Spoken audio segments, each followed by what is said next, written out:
And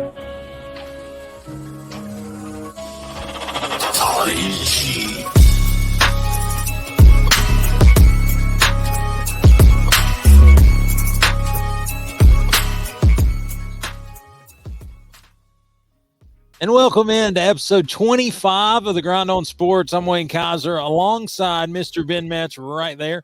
And we're excited to be here. Third week in a row back on the grind a little bit. And this time, Ben, we get to say it as Citrus Bowl champions. The Cheez-It Bowl, the Citrus Bowl, the cheesy oranges. I don't know what you call it, but we are the champions, defeating Iowa. And honestly, I expected a good win, but a shutout fashion, 35-0 there.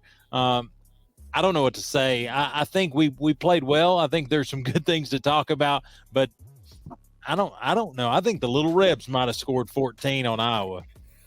Yeah, there was a lot of hype going into the game about Iowa's defense, and throughout the week we found out that Nico was going to quarterback for us.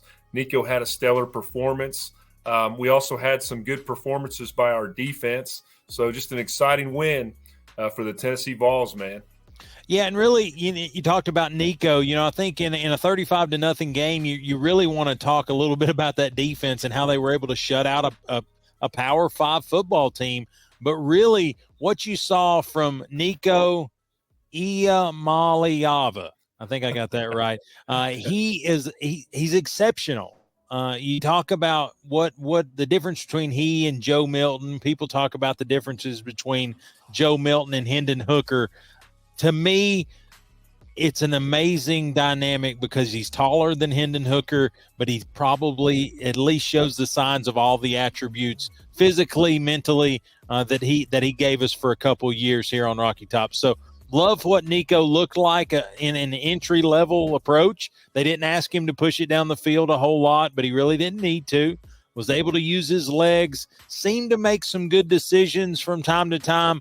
I think the only I guess critique I would give him is, and I think you're going to speak to this probably, is maybe not lean into some of those hits as much, especially late in the football game.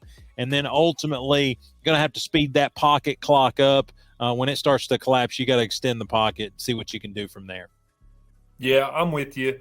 I'm very excited about Nico. I haven't been this excited about a Tennessee quarterback in a long time. I remember when Casey Clausen first started, and I got really excited when he came in as a freshman and had a stellar career, especially against Florida. But, yeah, Nico had 6 sacks. There were 6 sacks in the ball game on Nico. That was the concern. That's the concern area. I think fans they need to be cautious and kind of be patient with Nico because he's not making poor decisions in passing the football. I really was impressed with the rollout and the pass to the sideline to Ramel Caton. That was an exceptional pass that I feel Joe Milton probably would have thrown it 3 rows back. He throws it only where Ramel Caton can come down with the football, get a foot in bounds. And look, 50 yards rushing during the ball game. He had I think it was a 19-yard touchdown run. Yeah, it was a 19-yard touchdown run in the second quarter, followed by that next touchdown run that we had to go up 14-0, where he kind of scoots across the goal line, waits for the opening to happen between the linebacker and the corner, and then splits and makes a nice touchdown. So just very excited about his ability to run, his ability to put the pass only where the receiver can get it. So, excited for the future, brother. Yeah, it's a thing that we haven't seen for a few months. It's called touch. I think he has a little bit of that he can bring to the table. Did like Cam Seldon. I thought the running back, the freshman there, kind of went into that backup role behind Dylan Sampson. Not that Sampson looked bad. He had some explosive runs here and there, but I think Cam Seldon showed you that at 6'2", 225, he can definitely be a replacement for Jalen Wright. Obviously, time will tell if he can live up to that level of play. But with Jalen declaring for the draft, Jabari Small declaring for the draft. I think those two are going to be in nice position. You got the Peyton Lewis kid that we just signed, so he could step in there at the 3. And then really everything else, I thought there was some drops early by Keaton and a couple other guys, but ultimately they were playing some young wide receivers because of injuries and because of other things. I thought it was good to see the continuity between Squirrel and Nico. I thought that's going to play heavy going into next year. But then ultimately seeing some of those other guys young playing as well. Thought the offensive line probably had their hands full, because I think ultimately when you don't have a lot of tape on a kid, what are you going to do to him? He's a freshman. You're going to try to get after him. So I think they really tried to pound that line of scrimmage and try to get to him. They did 6 times, but I mean, ultimately it wasn't enough to really slow down the performance. Still a 35-point output. He played basically the entire game. So, I think offensively, I would probably grade it at an A-. I don't know that I give it a whole lot. And the only reason he got the minus is because of the sacks. I mean, that's the only caveat that I would say you probably could clean that up. 6 times on your back's not a good idea. Yeah, it's not, but he's, and you and I talked about it off air about we just need to be patient. That's something that we can expect as a freshman quarterback, that those mistakes may arise. Now, a couple units that I would probably split the blame too. I think there was probably at least 2 of the sacks that were on him from holding the ball a little bit too long. There was a couple where it was just a jailhouse, probably about 7 of their guys on 5 of our guys. Just never going to win most times. And then there was a couple times to where it was just, kind of coverage sacks type. He was wanting to extend, or he tried to step up, and really his guy got pushed over on him, or different things. Yeah, and it's okay if you're not outside. I mean, we don't want to see this happen frequently, but we would rather have a healthy quarterback. I think it's okay in situations where you have that bull rush in between the guards and centers, and you got multiple backers coming into the backfield. If you try to get outside the tackle box, try to get the ball past the line of scrimmage. If you can't, take the penalty, prevent yourself from getting injured. College football, even in the game of professional football, that's in the best interest of the quarterback. But a couple units that I want to share, kind of a couple units that I was impressed with as well. When you talked about the offensive line struggling a little bit, now that happened on both sides of the ball, because Iowa gave up 5 sacks as well. So our defensive line had good pass rush. Tyree West and James Pierce both with a sack and a half there. But how about the secondary? I looked at a stat today.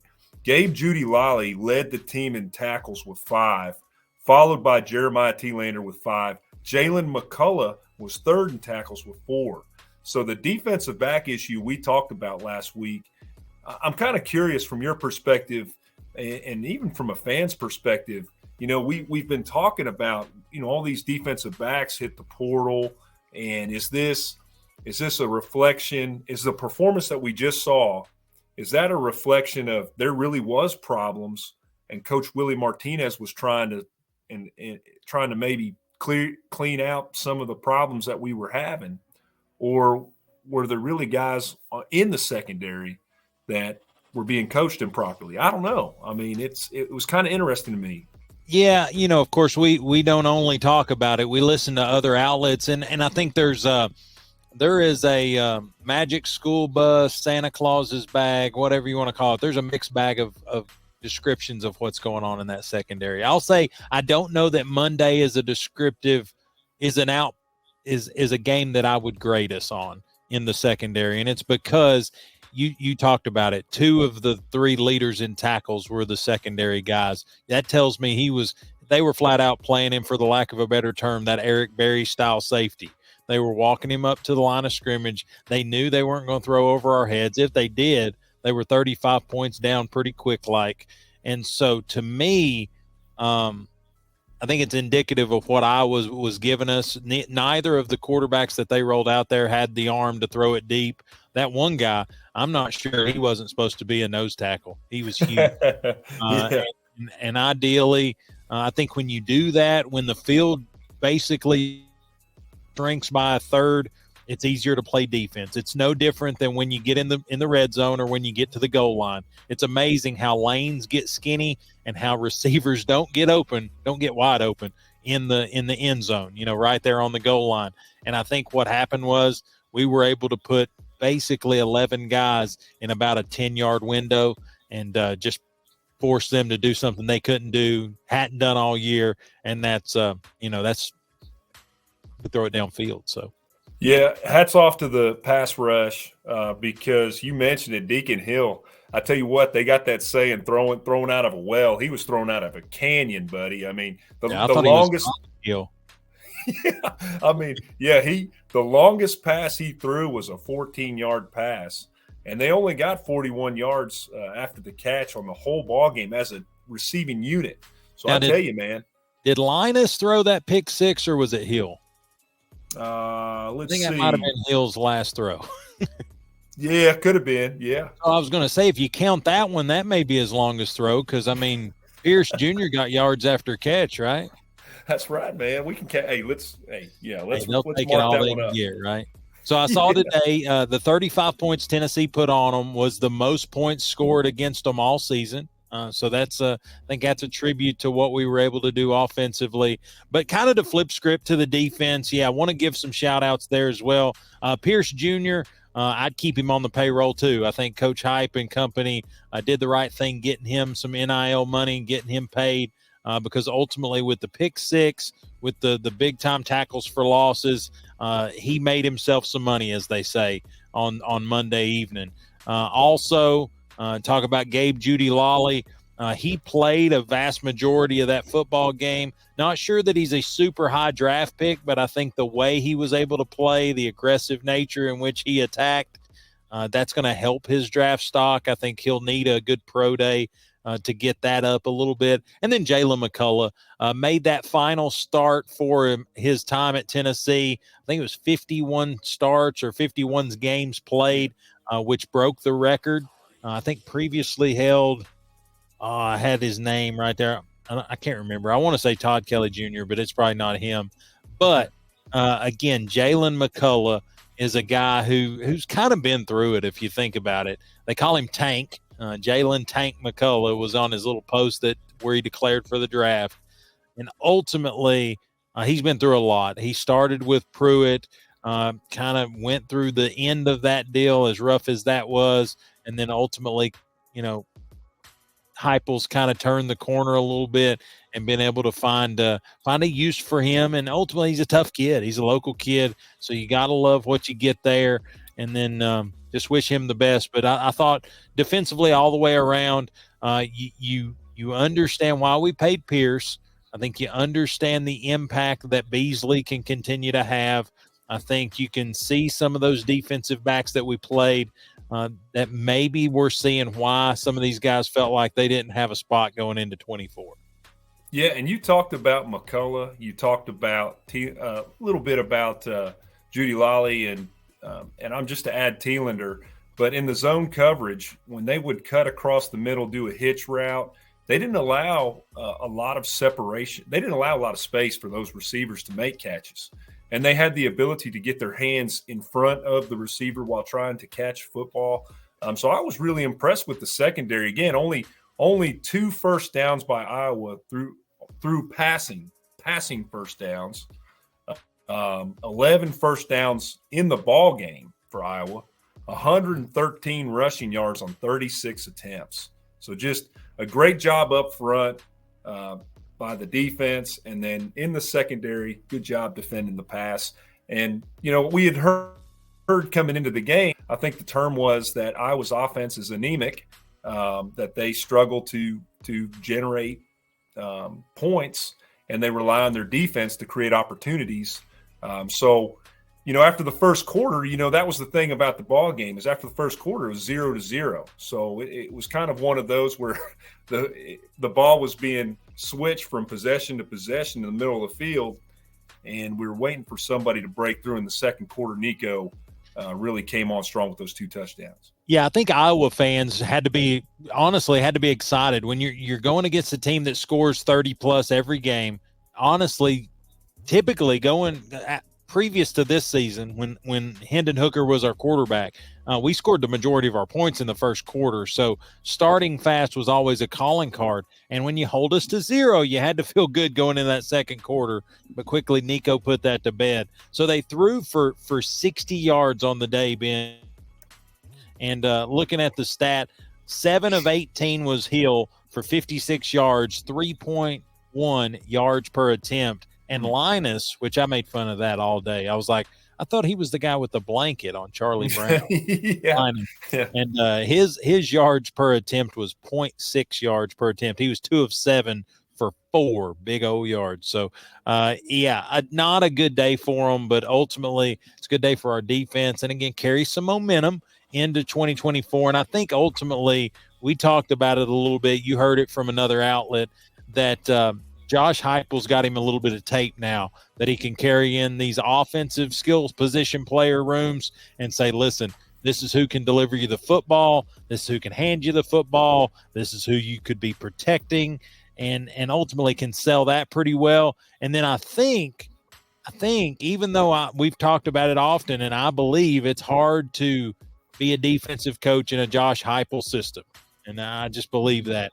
I think you can look at defenders and say, you see how quickly this team could put up points, how quickly you could have a tired football team on your hands and get you some stats and do some different things. So I think there's no way that this bowl game film doesn't help us in the recruiting trail, in the projections for next season. I would, as I always do, I would caution Tennessee fans not to blow the roof off this thing. But I do think I'm excited about what it looks like. Yeah, and my final point I want to bring up about the game that really got me excited. I know it got you excited. We talked a little bit about this, and I think as a fan base, we all jumped, or we were just thrilled to see a quarterback snap the football from under center. Something we haven't seen in a while. We found out when that started to happen, when Heupel was very comfortable making that call. You still have Cooper Mays there. So it's not Joe Milton. It's not Hendon Hooker. Cooper Mays is still snapping the football. You just have a different quarterback. So I think that speaks to the athleticism that Nico has. Nico has that athleticism. He has that ability to take a ball from under center, which is going to help us. We were 3 of 12 on third downs in that ball game, 2 of 2 on fourth downs, and you want to see that number. You want to close that gap a little bit, and we're going to have those short yardage situations. And right. we all remember some of the missed opportunities that we had on fourth and short, third and short, where Milton's taking the snap from 5 yards back, and we're getting stopped a yard short of the first down because we went 5 yards back to gain 1 yard. So that was refreshing to see. It's not Heupel. It is Heupel identifying a quarterback that can't do it versus a quarterback that can do it. Right. And one last thing, and I think it's worth mentioning because it's the talk of the town, right? Willie Martinez, defensive backs, the way he coaches, the way he doesn't coach, however you view that topic. To me, we talked today, and I don't want to. I don't know. I don't do camps. I'm not a defensive back guru, but I did have a thought today, and I thought we put it together that it's not a bad thought. Is ultimately, we think that's the way Willie Martinez is coaching these kids. Keep your eyes on their face. When you see them turn, put your hands up. And ultimately, don't play the ball. Right, is what we're getting at, right? But with the mass exodus, and everybody's saying, well, Heupel's not doing anything. Heupel's not making a change. Heupel's not doing anything. You can go back and forth on should he put hands on the defensive backs? Should he make a change? Is he talking to Willie Martinez or Tim Banks? Who knows? But one question I had is because athletically, I don't think there's any question that we give up a little of athleticism on the back end. Our fastest players are not defensive backs, which in a lot of teams, there's a good amount of speed at the defensive back position. When you track somebody, then do you run faster this way or like this? That way. You run better this way. So what are you giving up, I guess is what I'm trying to say, athletically by playing the ball? That's right. Are you losing ground you can't make up? Are you losing ground you can't make up? And these teams that understand, because we don't play, I mean, we don't play any cupcakes. I mean, we play the standard amount that everybody else does, but our conference games, the ones that get you where you want to be, every one of those have the ability to stretch the field. And so to me, to put it just simply, I think we're willing to give up 15 to save 40. Yeah, I think you made an excellent point today that I didn't even think about, and I played defensive back, and the one valuable item you possess as a defensive back that you cannot forfeit, the one commodity you have is space. So to your point, if you run this way, you're willing to give up space. You're willing to give up space. If you're running with your eyes on the receiver, you're not willing to give up that space, that valuable commodity that you have. Now, I think that, part of the point you made too was we have, I think statistically, the best pass rush up front in the SEC. That at one point, that was a statistic that we had. We were one of the best teams in the SEC with the pass rush. So an offense obviously is going to have a slot receiver doing a 5-yard slant, a 5-yard curl, a pass out in the perimeter, a bubble route, because they know the pressure's coming. They know the blitz is coming. So obviously a defensive back coach is going to say, do not give up any space when the ball is snapped. So the only way to coach that is keep your eyes on the receiver, and you line up and keep your eyes on the receiver. So I think, to your point, Wayne, I think that people need to know or need to feel confident that Coach Heupel is aware that that is being coached, but there may be a reason why that was being coached. And that may change. We've got a lot of guys that are coming on board that have more speed. So that may be something that he has looked at and says, you know what, we need guys that are quick. We need guys that can keep up with these fast SEC receivers. And that might have to do with the turnover that we're seeing and, some of the changes we saw in the bowl game. But I thought it was a really good point, my friend. Yeah, and I think with the portal, we're going to be able to, because we have film of them doing it the other way now in a lot of cases. And so to me, if they change to Willie Martinez method or Tim Banks's method, and we see a decline, then ultimately just fast forward through the last about 3 minutes of this conversation.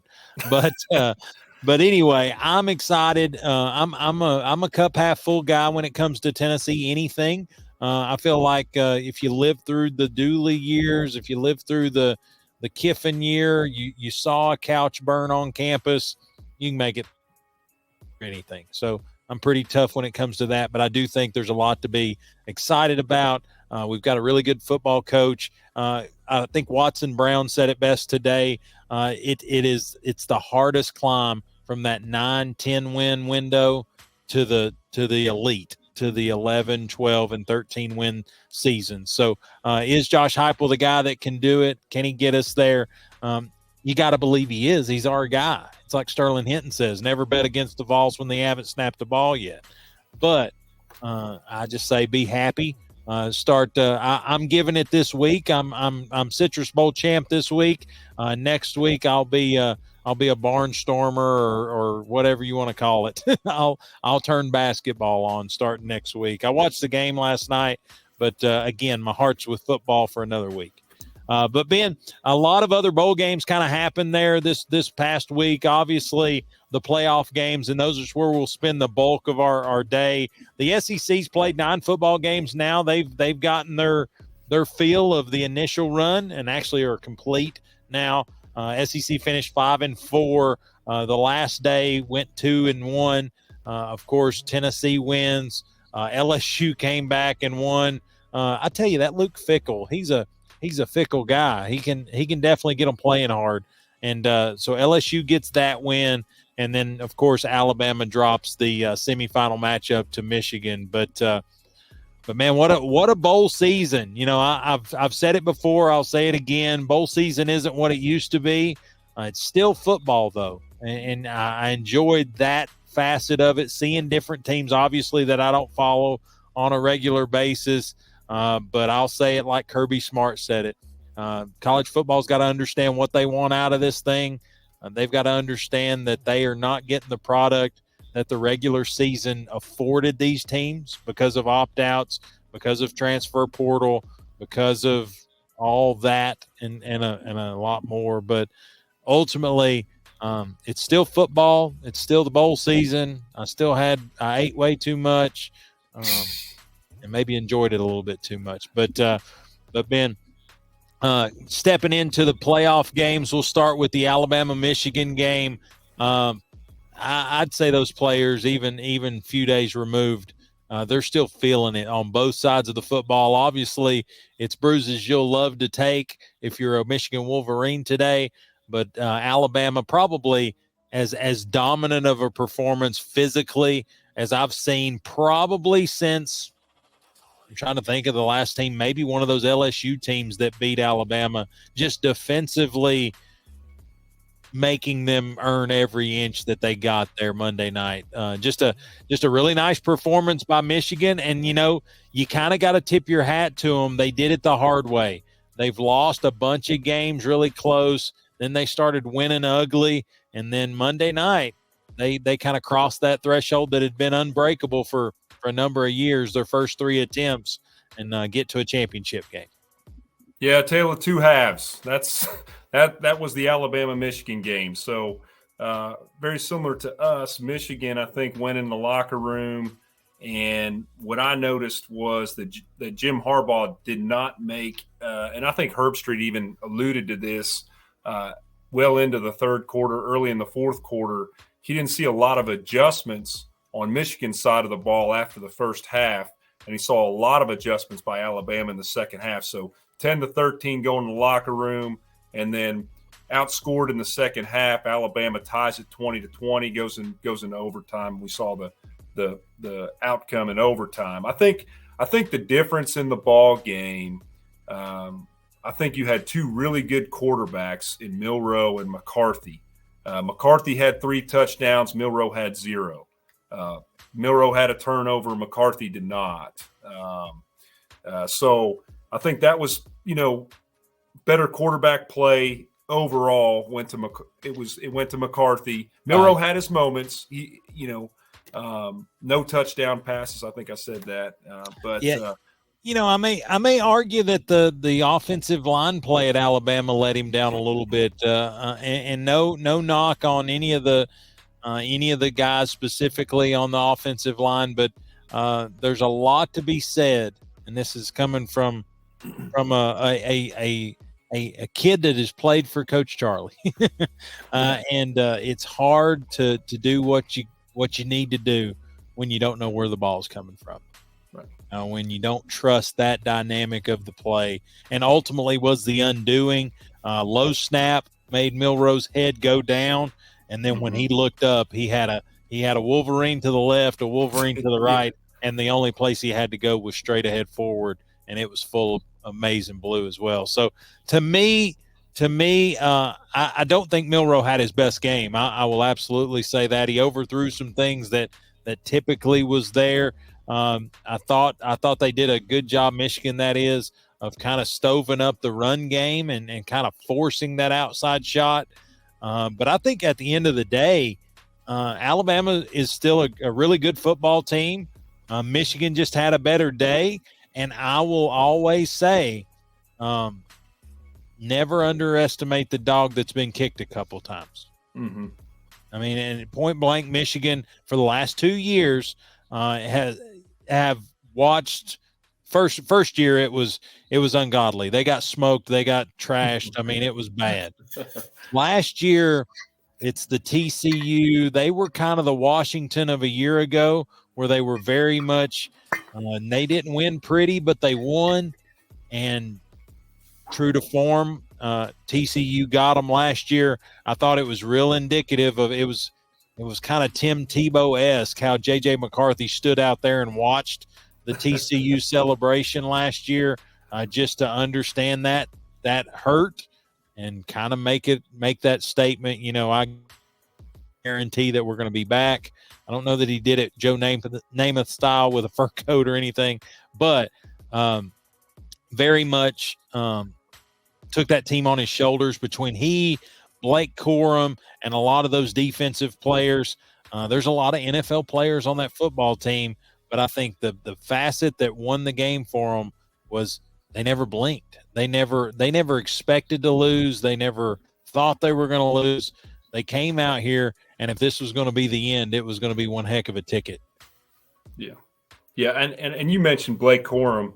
I think he had an exceptional ball game. The statistics on him, not only had 90 yards rushing against Alabama, but the big touchdown for him was in overtime. He had that 17-yard touchdown rush to put Michigan ahead, put the pressure on Alabama to score. And you talked about it. Nick Saban said after the game in his press conference he had 3 plays. First play, they had a good look. Michigan caught it. Michigan called timeout. He said, second play, we had a bad look. We called timeout. So he said that left the third play. And the third play is a 2-yard quarterback draw and just not properly executed to some degree. He said it just was not properly executed. He did say it wasn't a great call either. But when the interview happened with Milroe after the game, Milroe basically said, whenever you're given the opportunity to have the ball in your hands to win a ball game, in that situation, he said, you want it. So Milroe kind of supported the coaching staff and said, we just didn't execute. I wanted the ball. I was okay with the play call. But at the end of the day, it was a – and Milroe had to do a lot in that football game. He was second on the team in rushing, only about 25 yards behind McClellan. He rushed 21 times for 63 yards. I think some of those were just cleanups from bad snaps and cleanup from just nothing being open. So, he kind of was running for his life a good bit of the night. But you look at him, 16 of 23, 116 yards, just unable to get one in the end zone. And like I said, a lot of short passes. So that's where the efficiency, that number gets elevated pretty quick when you throw the short pass. The best way I can put it on that last play, it was fourth down on the 3-yard line. I use a golf analogy. This was 112 yards out from the flag, okay? You can't use your pitching wedge, and you can't use you can't go to your gap. You can't go to that 9-iron.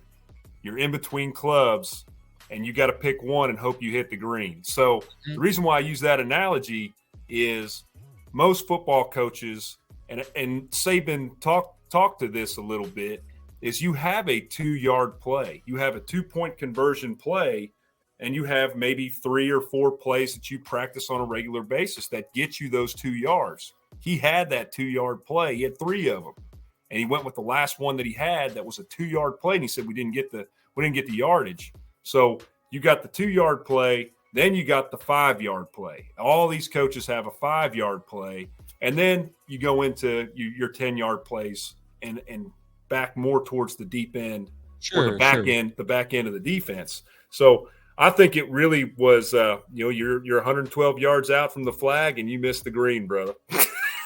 Yeah, and at the end of the day, they kind of put the nail on the SEC's bowl season. Like I said, 5-4. I think we're going to finish somewhere tied for like third or something among conferences.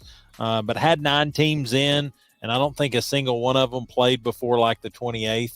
So that just tells you, most of us in pretty quality bowls. So pretty good showing by the Southeastern Conference. But so they were waiting on who they were going to play. At that point, didn't know the results of the Sugar Bowl.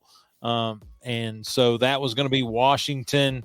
And I don't know why I'm drawing a blank right there, but it was going to be Washington and Texas. Yeah. Oh, yeah. That's why. That's why. But anyway, Texas, old Steve Sarkisian. Texas fans, they do a lot for me. They just give me a lot of information, give me a lot of stuff to work with. But hook 'em horns, we're back. Matthew McConaughey there, Bevo. I thought it was pretty funny. I think it was a Washington, like a Twitter guy or troll or whatever you want to call him. He put a picture of Bevo on Twitter and said, "Look, another edible mascot." I was like, well, I said, when you get down to that rate, which ones aren't? But anyway, moving on. But the second game was it couldn't have been any more different from a physical nature, from a style of play standpoint, frankly, from a star power standpoint. And maybe I'm selling it short a little bit, but Michael Penix Jr., I think there's a reason why even Butch Jones could hit the nail on that head, and Jeremy Pruitt just wasn't smart enough to pick it up. But that's a note for a different day. But on the Texas side of things, Quinn Ewer, normal, just kind of a normal guy. I thought he got hurt there at the end. I thought it was going to be a bright spot to get to see Arch Manning roll in there. I thought Texas, in a kind of a puncher's chance approach, they were able to manufacture points. I think that's Steve Sarkisian's MO. But I thought the game was overshadowed in a positive way by the athleticism, the abilities, the touch, the arm strength, the explosiveness of Michael Penix Jr. and what he did for those receivers. He's a product that you don't see these often, but that you hope your team in the NFL will draft. Yeah, he's one of those guys that you have 2 minutes left to go in the game, or less than, really that nervous. You got the ball, you've got 3 timeouts, you got 2 minutes left to go, and you need a touchdown. That was kind of the feeling I got with him. So he had 430 yards passing. Guy was flawless all night long. And it was a shootout in the first half. Second half, Washington started pulling away a little bit, and Quinn Ewers and company started coming back, field goal by field goal. But at the end of the day, whenever Penix needed to score to create that gap, and you talked about this a little bit off air, throughout the season, Washington's reputation is that they don't win by two touchdowns. They don't win by 3 touchdowns. Yeah, they don't win big. Yeah. Yeah. So I think you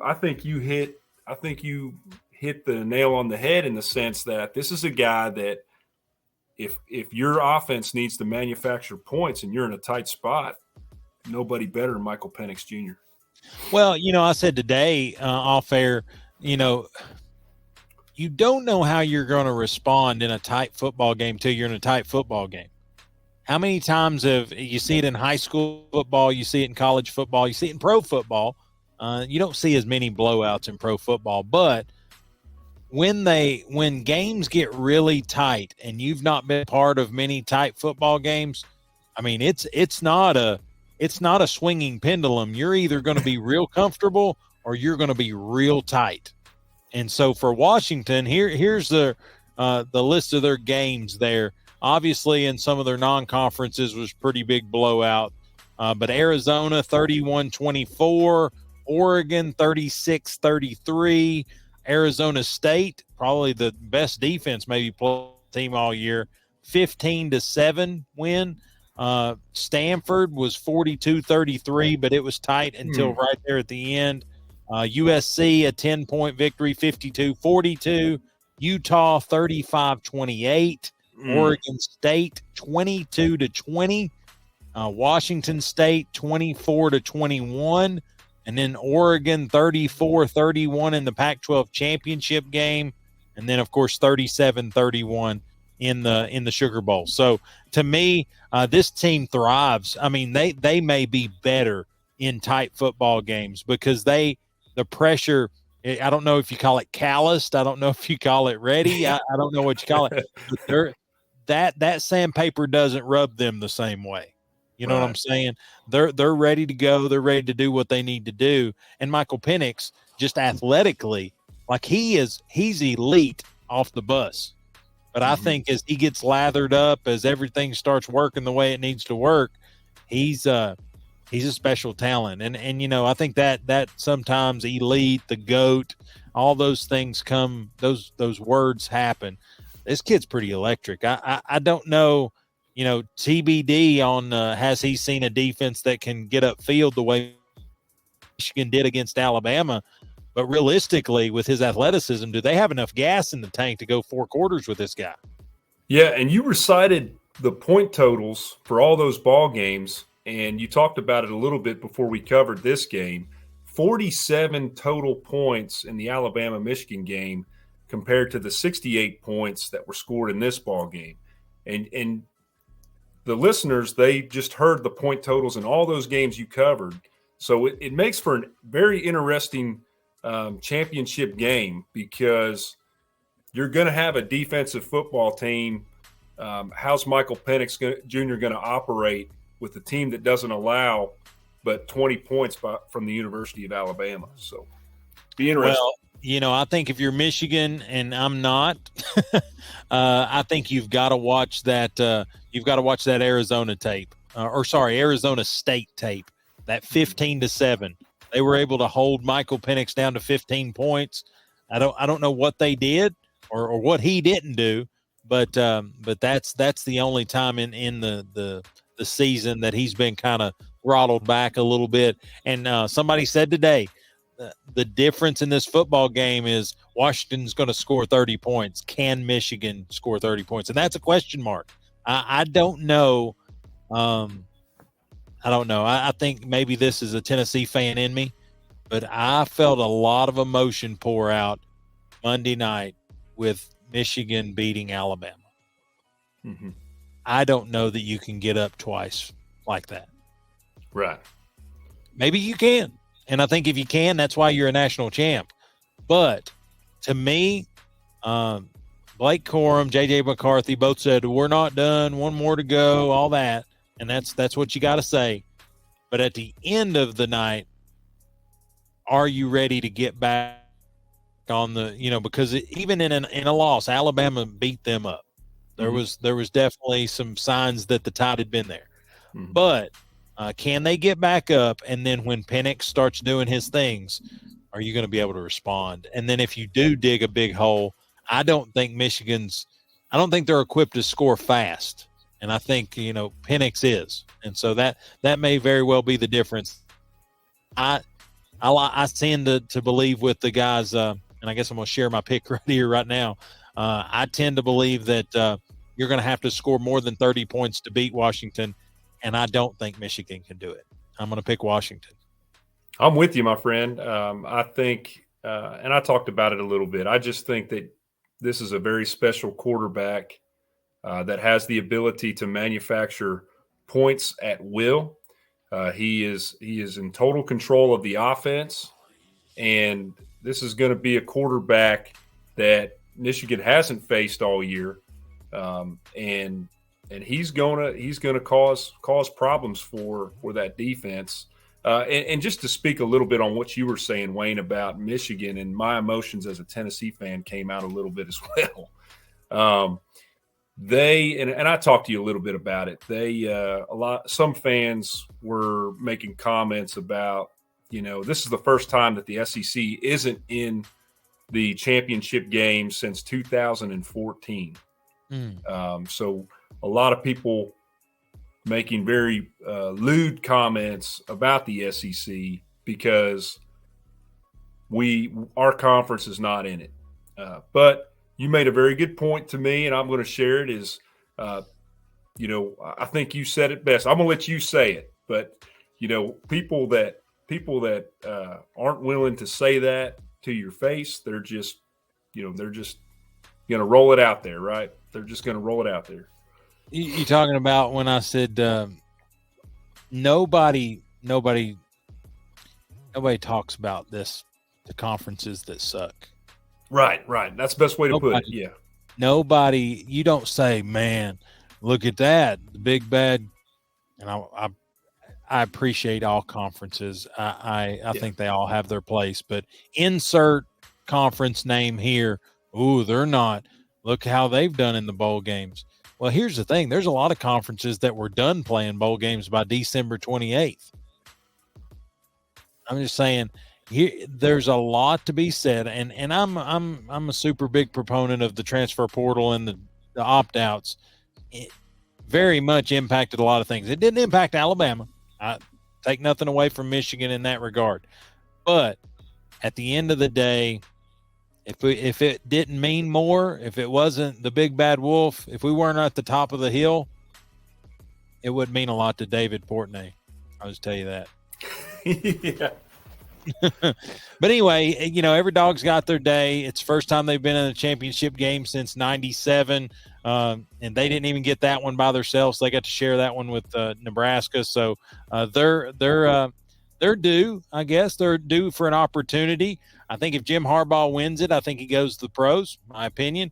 But I think if he loses it, he may still need to go to the pros because I don't think the investigation's done on the sign stealing. So.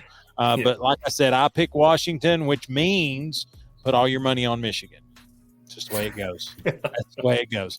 But Ben, any final thoughts? Obviously, we're going to be kind of tuned in to close out college football there Monday night. We'll recap that next week. But like I said, I'm as salty as I've probably ever been about bowl games, just because I don't know.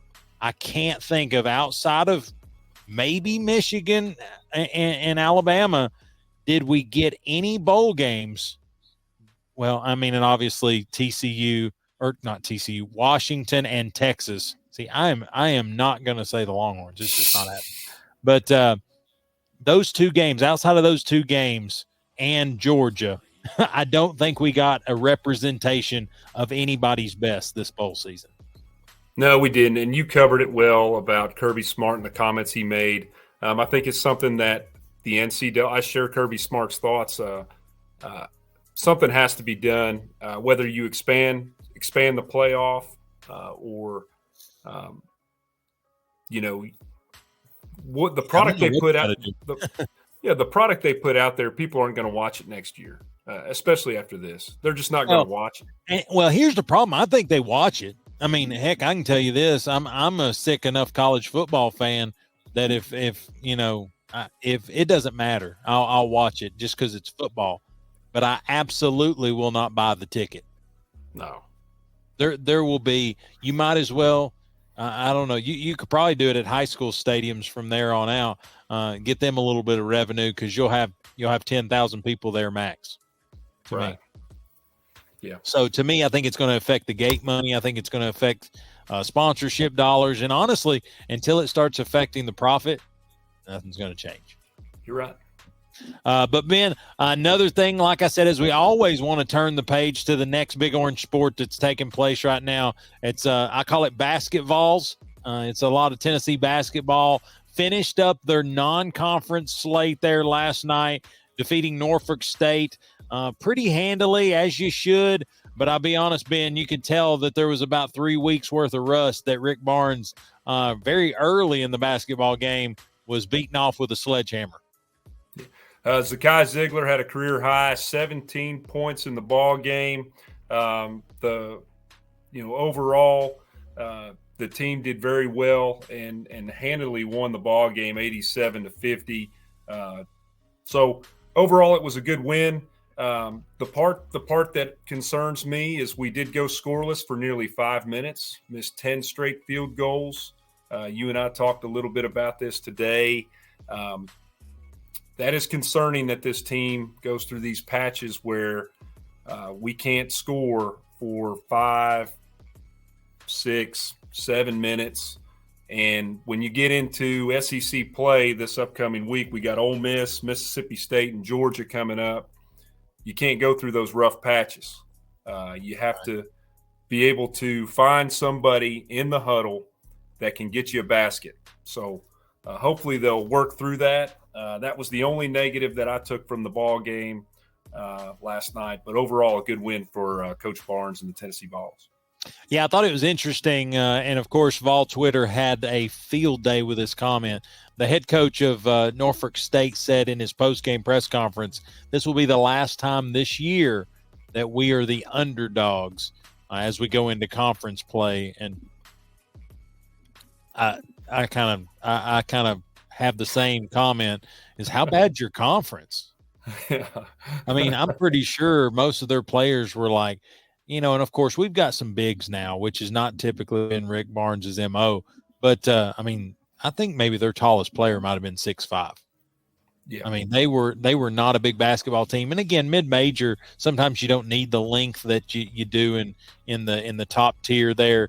But good win for Coach Barnes. I'm again a cup half full. If you've watched more than 10 minutes of this episode, or really any of our episodes, you'll find that out. To me, it's business as usual.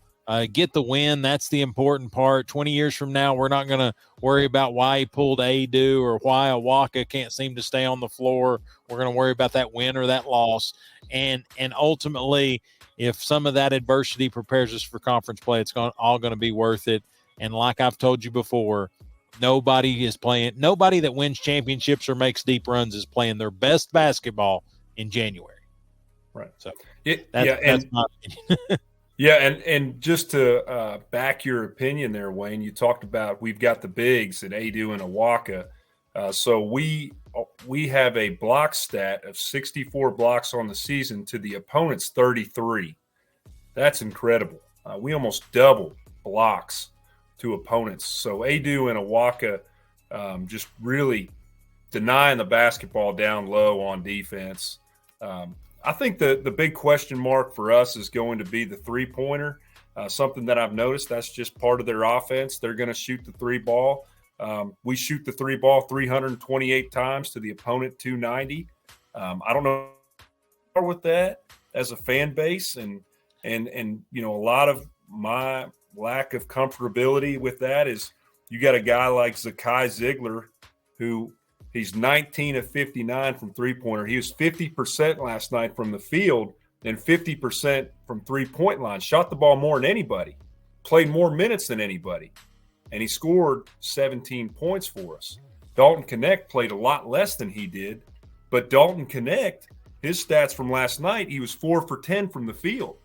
And if you look at a guy like Adu, who leads the team in shooting from the field. So we talk about Adu. 56 of 110 attempts. So Adu and Dalton Connect shoot the ball from the elbow or down low on the baseline. Zakai Ziegler last night shot the ball 5 times 10 times from three-point land, hit 5 times. I mean, he's 50-50. And then he's 50-50 inside the perimeter. And I like Zakai Ziegler. It's just you have to understand as a Tennessee fan where it gets frustrating while you're watching the game. This is a guy who leads the team in steals, but also leads the team in turnovers. He leads the team in assists as well. So he's a guy that you take the good with the bad with Zakai Ziegler. You have to be willing to have those moments where you go, he's going to miss. He's just going to throw it up there, and we'll see what happens. And see what happens. Yeah. Well, and the question marks that I have, and it's been kind of ongoing, and I'm hoping there's not some over, I hope there's not anything going on here, but it's almost the disappearance of Santiago Vescovi. He is not a focal point of this offense as we sit here today. Now, is that injury related? Is that scheme related? I don't know. Josiah Jordan-James played 30 minutes and had 8 points. Santiago played 24 minutes, had 9 points. And so, and you talked about Awaka with 10 points. Connect played less than both of those guys, had 15 points. So I'm not sure the dynamic there. I do know at the North Carolina game there was some noticeable frustration out of Vescovi. And so we'll see how that kind of manifests itself going into SEC play. I think I don't want to say have a soft opening because Ole Miss is always scrappy, so I don't know that I'd ever count them out. but I think it's a winnable basketball game. I think you've got to start SEC play 1-0. And then if you look at that schedule, most of those games were favored, but it may be like 55% win percentage. We're not heavily favored in most of those. And I think it comes down to those 6 and 5 and long periods of not scoring in basketball games seems to be somewhat of a trend. So, yeah, I think get that sequence down, get that rotation right. And I'll throw this out there. I think Jemai Meshack and Adu's ability to shoot from the block, you gotta have that there. It's a safety valve, if nothing else, and it allows defenses to have to fully play inside out. Yeah, I mean, and I said it, 110 attempts, and the guy has over 50% success rate shooting inside the field as Adu. So keep feeding him the ball down on the block. Even that jump shot that he takes from the elbow, if it's wide open, he's going to take it. He's going to hit it. Dalton Connect's looking good, taking the ball to the basket. And what I like about seeing the ball go towards the basket is typically you're going to get fouled. You're going to put that opponent into foul trouble. Shooting the three-pointer at the rate that we're shooting and the percentage that we're shooting. Again, I think the key stat for that is that, yes, we are 33% successful to an opponent 29. So, yes, you look at the stats, you say we're shooting at a higher percentage than what our opponents are shooting, including North Carolina and so on. But we're shooting 328 attempts to 290 on that stat. So we're throwing it up more than our opponents are. And we're not – I think if you take that stat down to 290, we'll probably be below the percentage that our opponent is. I think that's an absolute truth. And I think you've said it a lot too. It's when we shoot the three. We may shoot the three with 20 seconds still on the play clock. So, yeah, and you said it best too, Wayne. I think Rick Barnes did this last year, and I think he is doing a little bit of let's try this guy here, let's move this guy here, let's share some minutes, let's try to figure out what works best for our offense. And then when we got into SEC play, you remember what happened? We just started really going after teams. So sure, I'm like you. I'm hesitant. I have my concerns too early in the season, just like you. We're in January here, and yeah, I get frustrated when I see some plays made by the offense. But overall, I'm optimistic about what we're going to see this February. Yeah, I think the 2024, I think I've been saying this for about the last 5 or 6 years, maybe the year of the Vol. We may just rock and roll, just go on with it. I think we've got a long road with us, but we've got the Barnes boys to kind of step into next, and then we're not far away, just a couple months away from Tony V and Tennessee baseball. I think that's going to be an exciting season as well. But Ben, we've almost crested that hour mark. When you target 30 minutes and you're at 58, it just happens, man. But I appreciate you sitting down with me, and ultimately, hopefully, giving some grace to some of these Tennessee fans that have more questions than answers for football, and then hopefully give them the hope to watch Tennessee basketball improve over the next few weeks. Appreciate everyone listening. Hey, and this is the first episode of the new year, but not the last, as we've gotten back on the wagon. We're continuing to put out material. Share it with your friends if you like it. Share it with your friends if you don't like it, and see if they will. But we're going to put one out next week. But hope you watch the national championship game. Again, I picked Washington. Ben picked Washington. So put all your money on Michigan. That's what we say. So anyway, if you're listening, if you've made it this far, come back next week. But until then, grind on.